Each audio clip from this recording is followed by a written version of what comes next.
Hey, welcome back. I'm here to do some troubleshooting with you on why your starter's not rising. So anytime I get someone in my inbox that is asking, why is my starter not rising? I've been following the instructions. It usually comes down to three things. So the first thing to ask yourself is, did you start with whole wheat? 90% of the time people come to me saying my starter won't rise and they did not start with whole wheat. So the reason that I have you start with whole wheat is because whole wheat is full of tons of nutrients, more than the all-purpose flour, and the yeast and the bacteria in your starter love to feed off this nutrient, so it just kind of gives it like a super boost to your starter beginning. But don't worry, if you didn't start it with whole wheat, that's okay. There's a couple things you can do to save it.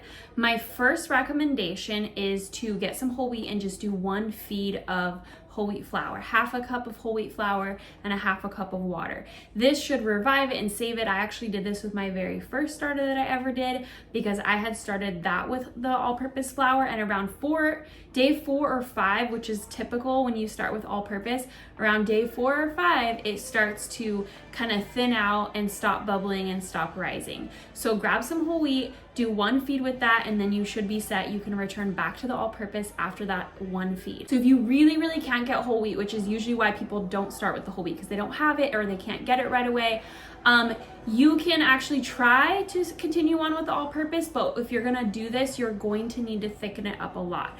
I can't guarantee it's going to work this way or be super easy this way, but thickening it up will help with the all-purpose flour. And then again, once you can get some whole wheat, just feed it. One feeding with that whole wheat and your starter will thrive from there on out. Okay, and then the second thing that I would ask is your starter thick enough? Even with the half cup to quarter cup feeding, sometimes it can just get a little on the runnier side. Thicken it up, add a little bit extra flour with your feed and make sure that it stays nice and thick when you feed it. Now, as your starter sits for that 24 hours, it will thin out and turn runnier. That's totally fine and what it should be doing. But when you feed it, you want it to be nice and thick right after that feeding. And then the third thing that can be a problem is your environment is too dry with not enough moisture in the air.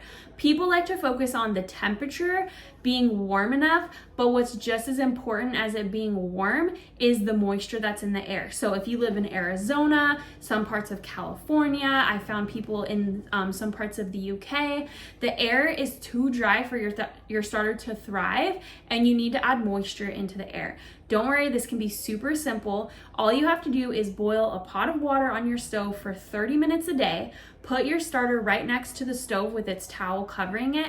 For 30 minutes a day, just boil the water to add some moisture in the air, and that should really help your starter pick up and thrive. This has helped so many people who have just been stumped on how to get their starter to bubble and grow and do well, and it's a simple trick that goes a long ways. So I hope this was helpful. These are like the 3 main things that come into my inbox and that I'm able to help people with.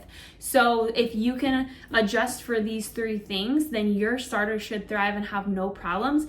If it continues to have problems, feel free to reach out. You can find me on Instagram or Facebook at Fuentes Family Homestead. I have both those platforms linked in the video description below. Just send me a message on there and I'd love to help you. If you're new here or you haven't subscribed yet, be sure to hit the subscribe button. This will help you easily find my videos when you want to come back and learn from them. Also helps you to not miss out on any new videos that I post. I'm going to be posting tons more videos on this channel.